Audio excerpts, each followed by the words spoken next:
sample test question for writing task 1, formal letters. As we saw earlier, the task prompt for formal letters will contain some instruction words that clearly indicate to you that you need to write a formal letter. You could see clues like begin your letter with Dear Sir or Dear Madam, or you could have a task prompt that says write to the company or the news channel or to the head of the organization, which clearly shows you that you do not know either the person or the person's name. Now let's take a look at this task prompt. The showers in the bathrooms in the swimming pool that you visit are not working properly. Since you're a member there, you'd like the authorities to either repair or replace the broken showers. You requested the caretaker to report the matter to the authorities of the pool. However, he does not seem to have been successful. Therefore, you've taken the initiative to write to the authorities about the matter. In your letter, 1. Describe the problem. 2. Tell them about having informed the caretaker. 3. Explain what you would like the authorities to do. Write at least 150 words. You do not have to write any addresses. Begin your letter with Dear Sir or Dear Madam. Now, what is the information that you can gather from the prompt? What type of letter are you expected to write? Well, firstly, the issue is with the swimming pool that you visit. Maybe regularly. Else, why would you bother about the showers in the bathrooms there? So do you know who the authorities are? No, you don't, as initially you've spoken to the caretaker about it, but with no avail. So definitely this is a formal letter. Also, the begin with is a clear indication of it being a formal letter. Now for the key words and instruction words. Showers in the bathroom, swimming pool that you visit, caretaker not successful, repair or replace the faulty showers. So that's 2 important aspects understood, the prompt and what type of letter it is. Moving ahead to structuring your letter. To recall, a formal letter needs to have an introduction, body and conclusion with these clearly defined. 1. The greeting or your opening salutation, where you address the person or where you address them as Dear Sir or Dear Madam. 2. The reason for writing, the opening sentence. Then you have your main body paragraphs, followed by the closing sentence or the conclusion and the closing salutation, and you sign off with your complete name, because this is a formal letter. Going ahead to the greeting and introductory paragraph. Begin your letter with Dear Sir or Dear Madam. So let's see how this letter sounds now.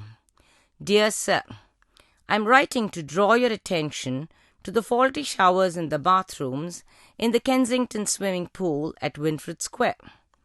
I requested the caretaker to report this matter to you, however, of no avail. So if you notice, we've paraphrased the question prompt, and we've also included information about having informed the caretaker. Moving on to the main body paragraph 1. This gives you the details of the reason and other information. For example, my membership number is KSP 04189. I particularly like the way in which this pool is maintained with regular cleaning and fresh circulating water. Having said that, the fact that the showers in the bathroom are either broken or blocked cannot be overlooked. Now here clearly you have explained the reason, and you've also mentioned that you're a member there. So the necessary information has been covered in main body paragraph 1. Moving on to main body paragraph 2, which outlines clearly what you expect them to do, what action you want them to take. So let's continue with the letter and see how it works here. 4. I would like the authorities of this pool to please take prompt action and get the showers either repaired or replaced with new ones, as it has become next to impossible to use the pool because of this. It is affecting my regular swimming routine, and I'm sure the other members are also facing the same difficulty. So here you have clearly asked for the showers to be either replaced or repaired. Going on to the conclusion.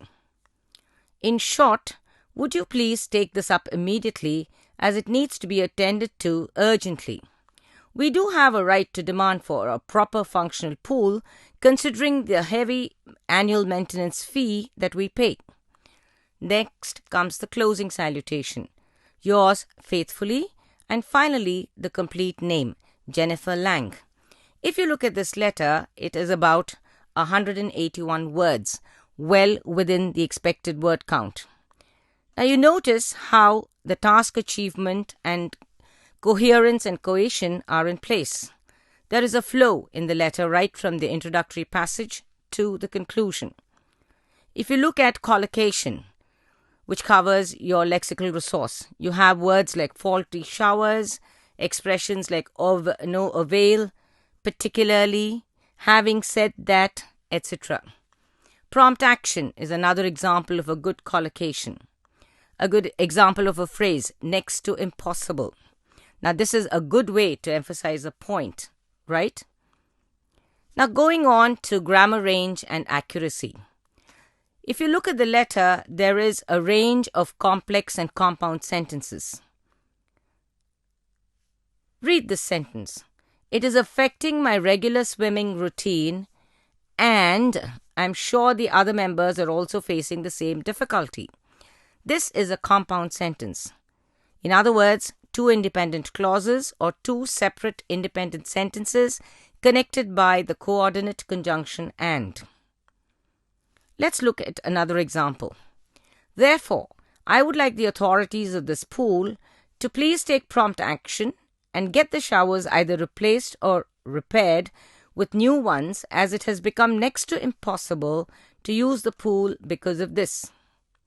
Now this is a good example of a nice sentence that you can impress your examiner with. Sometimes you can use complex sentences in the question form. Take a look at this. In short, would you please take this up immediately as it needs to be urgently attended to? So you have two clauses there, independent and dependent, and both form the question. I'm sure now it's very clear to you how you can use your prowess to write good formal letters. We at MyIELTS partner are sure that with this sample formal letter, you'll be better equipped to practice more such letters so that you're absolutely confident to attempt your writing task 1 test.